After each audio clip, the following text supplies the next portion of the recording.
You'll hear a number of different recordings, and you will have to answer questions on what you hear. There will be time for you to read the instructions and questions, and you will have a chance to check your work. All the recordings will be played once only. The test is in 4 sections.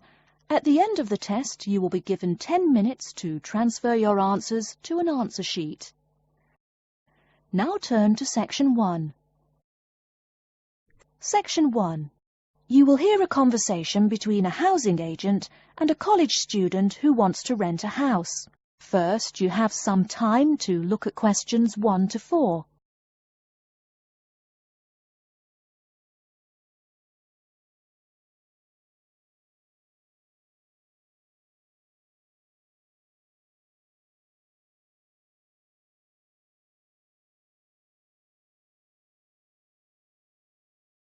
You will see that there is an example which has been done for you. On this occasion only, the conversation relating to this will be played first. Good afternoon and welcome to Habitat Hunters. You must be Joseph. Yes, that's right. You said on the phone that I could come by at 2 o'clock. Sorry, I'm a little early. No problem at all. In Calgary's market, you have to move fast if you want a good apartment. Actually, I'd settle for almost anything. I've been here 10 days and the hotel is ruining me. My father has me on a strict budget. Sit right down here now, sir. Let's talk a little about the places before we go have a look. Now, we have 4 apartments available. Okay. Could you tell me more about those 4 apartments? Sure. The first one is on Beetle Road, just a block off campus. It's a 3-bedroom with a bathroom and a living room and a great Italian restaurant right next to it. The agent says that the first apartment is a 3-bedroom apartment with a great Italian restaurant right next to it. So, restaurant has been written in the space. Now we shall begin. You should answer the questions as you listen, because you will not hear the recording a second time. Listen carefully and answer questions 1 to 4. Good afternoon and welcome to Habitat Hunters. You must be Joseph. Yes, that's right. You said on the phone that I could come by at 2 o'clock. Sorry, I'm a little early. No problem at all. In Calgary's market, you have to move fast if you want a good apartment. Actually, I'd settle for almost anything. I've been here 10 days and the hotel is ruining me. My father has me on a strict budget. Sit right down here now, sir. Let's talk a little about the places before we go have a look. Now, we have 4 apartments available. Okay. Could you tell me more about those 4 apartments? Sure. The first one is on Beetle Road, just a block off campus. It's a 3-bedroom with a bathroom and a living room and a great Italian restaurant right next to it. How much? Well, it's $435 a month, including internet and utilities. Okay, that sounds reasonable. Any drawbacks to the house? There's a really big garden, but it hasn't been taken care of over the years and is just too big to clean up nicely. That sounds okay. Tell me about the next option. The other 3-bedroom apartment is on Oakington Avenue on campus. It is right near the building where you have classes, and the kitchen and living room are newly furnished. Wow, that sounds like a pretty good option. Well, it is a cool apartment, but since it's a dormitory, the living room, bathroom, kitchen and washing machine are all shared. It would be nice not to have to buy living room furniture, though. And how much is this one? $400 per month for a bedroom with an air conditioner. For a bedroom without an air conditioner, you would pay less, $340 for it. Yikes. Even with the air conditioner, it sounds really inconvenient to have to share facilities. I'll never cook if I have to walk down the hall to use the kitchen. Yeah, that's true. Before you hear the rest of the conversation, you have some time to look at questions 5 to 10.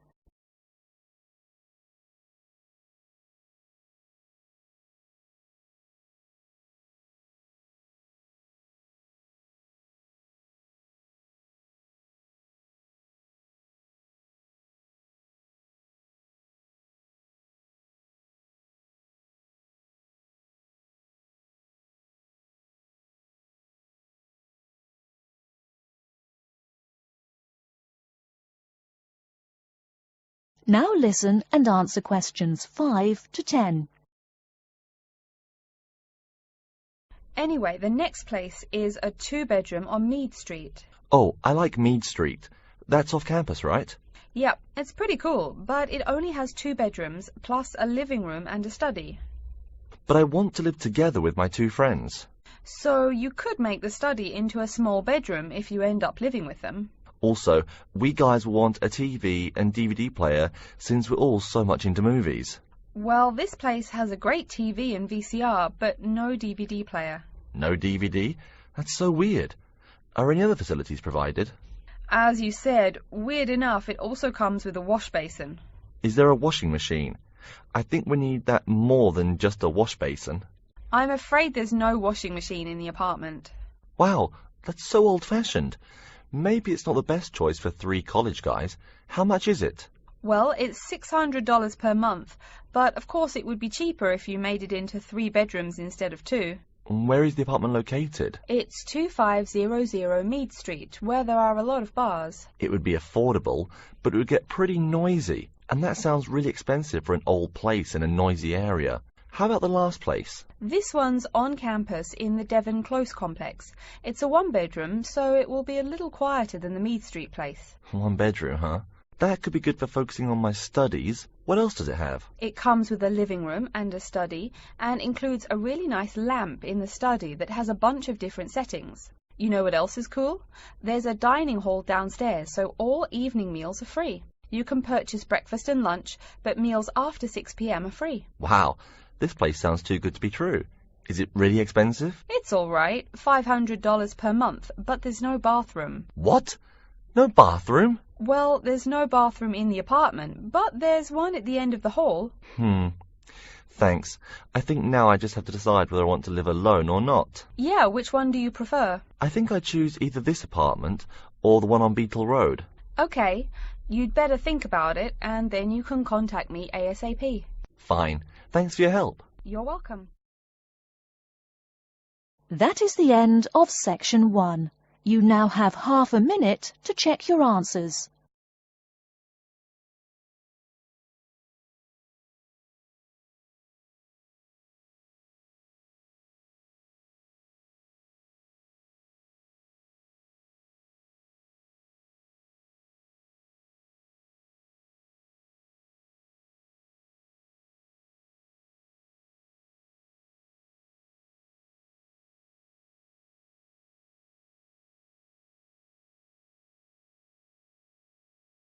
Now turn to section 2.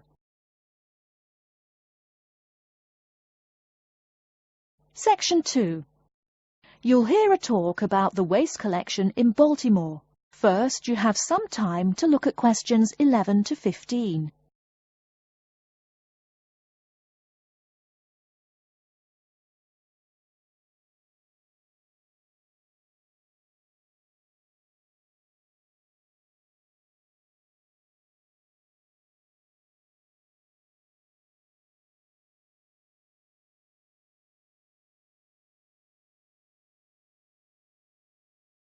Now, listen carefully and answer questions 11 to 15. Hi folks, my name is Loretta Johnston, and I'm here from the Baltimore Department of Public Waste. Thank you for coming out to our community meeting tonight. I've got a few words to say about the waste collection here in Baltimore. First, there's the sorted collection bins themselves. They're made of sturdy, solid material, so none of your trash can seep out or puncture the bin. Also, since these things sit out on the curb overnight, rain or shine, they have to be waterproof. We can't have water getting up in it and filling up the bin. Remember to pay attention to which bin is which, and sort your waste accordingly. You should have a blue or green bin for recyclable garbage, a yellow bin for unrecyclable garbage, and a red bin for toxic waste. Our citywide waste management is divided into 2 services. The first is commercial waste collection, or trash collection from buildings.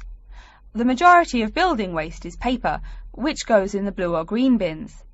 You'll notice in your office buildings there are signs that warn you not to overfill these bins. All that paper adds up, and an overflowing bin is infinitely harder for collectors to carry to the truck and empty. Aside from paper, another large source of building waste is metals. Metals such as tin and aluminium can be put in the yellow recycle bins, but metals like lead and copper should be disposed of in the red bins. These heavy metals are harmful to the environment and exacerbate our city's existing pollution problem. That's about all the information you need for building waste.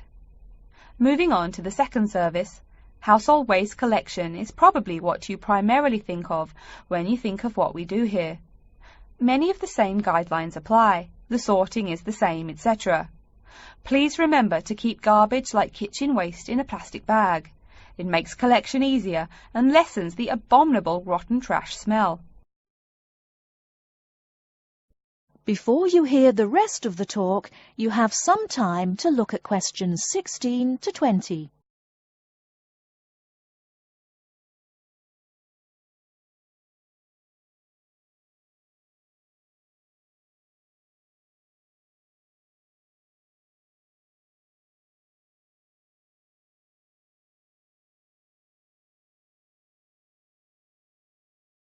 Now listen and answer questions 16 to 20.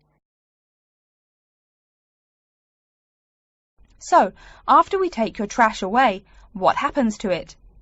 We take all the garbage to one of a number of garbage disposal plants, each of which is located in the middle of an open space of some sort. No one wants to have their home or office right next door to a waste disposal plant, right? Waste is collected and then disposed of once every 4 weeks.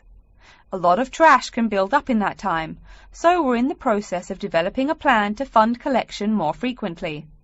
Ideally, it would be collected weekly, but we will likely have to settle for bi-weekly. The garbage trucks make their rounds to clear the bins at night in order to avoid traffic. I'm sure you've seen how much waste your own household produces in a given week. Now imagine all the trash produced by all the households in Baltimore. It's a lot, right? It may surprise you that this amount is only marginal compared to commercial waste.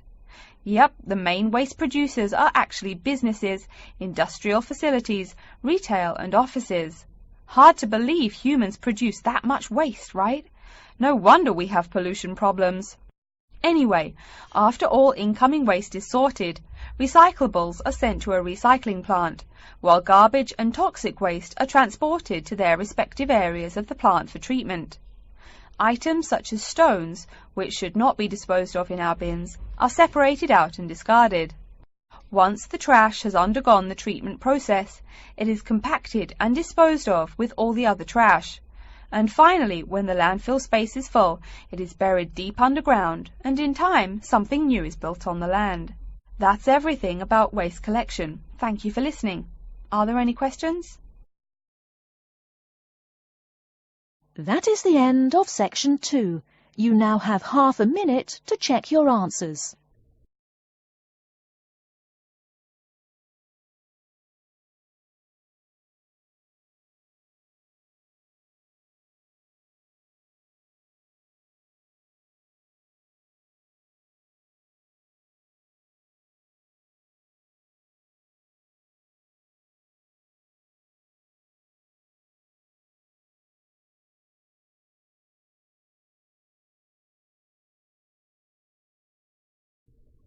Now turn to section 3. Section 3. You will hear a student called Julie talking to her classmate named Ricky about a new essay that Professor Johnson assigned. First, you have some time to look at questions 21 to 24.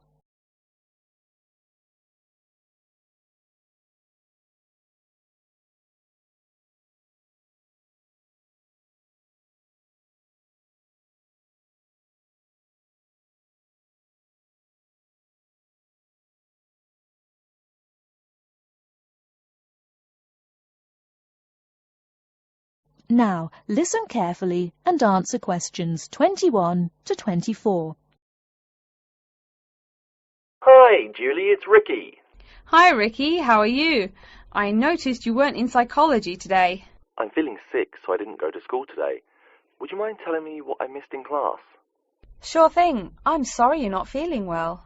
Anyway, we spent most of the class talking about a new essay that Professor Johnson assigned. You need to choose one of the bold headings from the note system and research it. Wow, I picked the wrong day to miss class, huh? You sure did. Could you tell me the specific requirements of this paper? Sure. You need to find scientific research that supports your claim as one of your references. It can be from some of the case studies we discussed in class, or you can find your own. Or even better, you can conduct your own research. I'm sure that would get you an A. Have you decided what you're going to do yet? Also, where are you getting your references? Yeah, I'm going to research facial recognition by infants. I've already found a few experiments in scientific journals. That would probably be a good start for you. There are tons of journals in the library. Great idea, thanks. I'm considering writing my essay on the effects of one of the psychotropic drugs we talked about in class. I'm sure there is lots of stuff about it on the internet. Are we allowed to use information from the internet? Sure, you can use that as long as it's not your main source for information. You'll probably want to cite some of the experiments we went over. Good idea, thanks.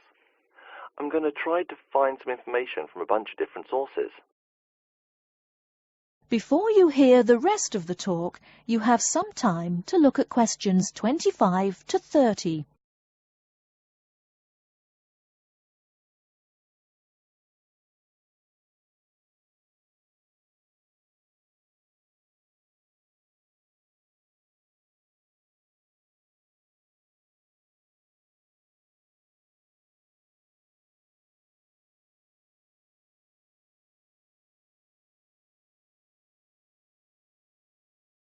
Now listen and answer questions 25 to 30.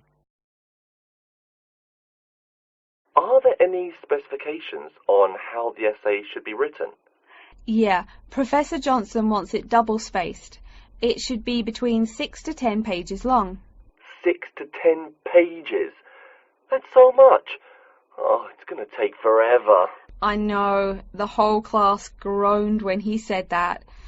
Anyway, you also need to put the title in italics and... Wait, each section heading or just the main heading? Only the main heading should be in italics. I think section titles are supposed to be in the same format, but maybe in bold. You'll have to check that in class next time. Oh, okay. So I take it that the report has to be typed, since there are so many requirements. What are the other formatting requirements? Yep, it's got to be typed. Aside from that, there are still a few more specifications. You should number each page. Make sure it goes up in the top right corner. Okay, I'll make sure to write that down. I always forget to number the pages. Do we need to title and date each page too? You need the shortened title on every page, but no need to include the date. That should just be on the cover page. Okay, thanks. No problem. Also, make sure the margins are 3.25 pixels wide. What? I'm not even sure how to do that. Oh, it's okay, I can show you. It's really easy. I think that's all the directions he gave us. A lot of formatting requirements, but we have the freedom to research many things that we like, so that's good. Oh, I almost forgot. Remember to put down your ID number on your report. Thanks so much for your help. I'll see you in class Monday. No problem. Glad I could help. See you later. That is the end of section 3. You now have half a minute to check your answers.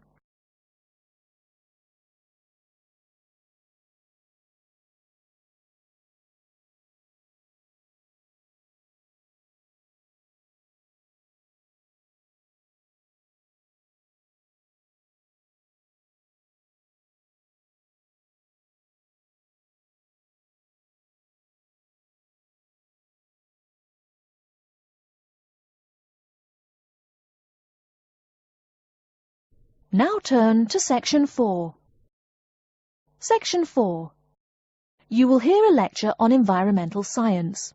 First, you have some time to look at questions 31 to 40.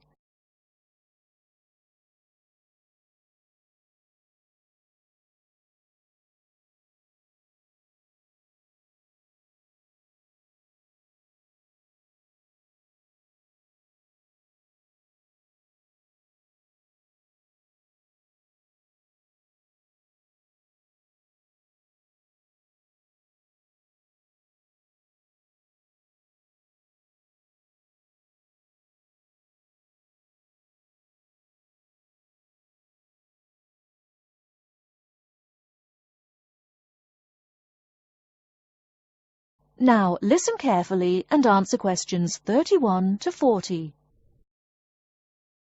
Good morning and welcome to yet another lecture in environmental science.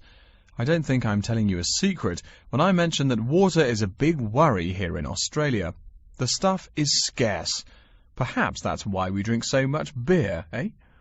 Seriously though, a safe and reliable source of water is one of the great concerns of people everywhere. Moreover, as the world population grows, the pressure on existing water supplies grows greater and greater. Think about it. Our economic system demands that there be more and more consumers. The growing number of people has been tied to climate change, including droughts. So more people means less water. But our economic system demands a high birth rate. Forget about oil. Soon enough you will see wars for water. Mark my words. But today I'm going to confine my remarks to Australia. As noted already, here down under the water supply is extremely scarce. The only drier continent is Antarctica, and remember, no one really lives there anyway. Moreover, in recent years, the wind patterns have changed. Rain that used to fall on the country now falls out to sea hundreds of miles to the south.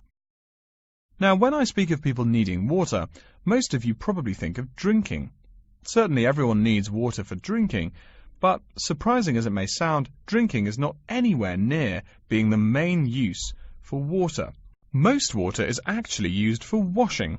When you take a shower, you probably use well over 100 litres of water. Every time you flush your toilet, that's about 8 litres, but most people drink no more than 2 litres or so per day. So, where to get water? It could be obtained from rainwater, but often rainfall consists of other harmful pollutants that evaporated with the water. In fact, acid rain, an intense example of this, causes harmful effects on the wildlife of the habitat on which it falls. Water from underground could also be used, though it is more difficult to contain and often must go through an extensive cleansing process. The purest water is found in rivers, creeks, lakes and dams. And, sad to say, Australia has precious few of these. Really, how many of your hometowns have rivers? Year-round rivers, I mean. The soil tends to be sandy, so water soaks into the ground. Many places are rocky too, so 87% of the rainfall is lost to evaporation. That's almost twice the evaporation rate in my native Canada. Speaking of rain, we already heard how rainfall is diminishing here in Oceania. The quantity itself isn't the only problem either. Going back to the problems with obtaining rainwater, a further problem is that rain is a useful source of water only if air pollution is fairly mild. Again, you're in a situation where you can't win. You need water where most people live. People tend to build cities where rainfall is adequate, but then modern cities tend to feature polluted air, which renders the rain far less easily usable. Okay, let's take a look at the table here. You'll see it showing the relative pollution of rainfall in the world's cities. The more people, the dirtier the rain. This is becoming a huge concern for people in the West, who want their water to be pure and safe. Though reliable drinking water is important everywhere, the concern in the West is reflected in all the government regulations and political campaigns aimed at solving this problem. In contrast, there are not as many demands made on the governments in Asian and African cultures to improve the water, as their focus is on other issues. Now, whatever the source of water, we can never afford to forget that all water is highly vulnerable to contamination. Whether we're getting it from the ground, from bodies of water or rainfall, it is susceptible to a variety of toxins. In fact, that's why we clean it before using it. Water carries with it filth and dirt. This problem shows up in a number of different ways. As humans and all other animals need water to survive, it's no surprise to us that one of the most important domestic uses of water is for drinking. Yet, if you have old-fashioned lead pipes, you may slowly be poisoning yourself by drinking that nice clear water. The industrial pollution, farm chemicals and leaky landfills are well-known sources of contaminants as well. So what is being done to ensure we Australians a safe and steady supply of drinking water? There are a lot of initiatives that make admirable efforts to remedy this issue. We'll be talking about this when we meet again on Thursday, but as a preview, I can tell you that so far the amount of real solutions that have been produced is not nearly adequate. Traditionally, we've been very free in this country.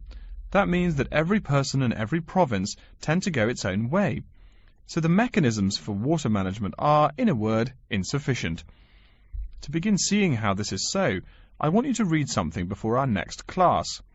Though a lot of previous data on water usage and water management are inconclusive and have thus caused quite a concern, we can learn a lot from the contents of reports written on the subject. The basis for the government's water policy is the 1989 White Paper reporting on water use, present and future. If you compare the numbers offered in the paper with those in the text, you'll find that the report is rather untrustworthy. Truth being told, I'm being too kind when I say that. That is the end of section 4. You now have half a minute to check your answers.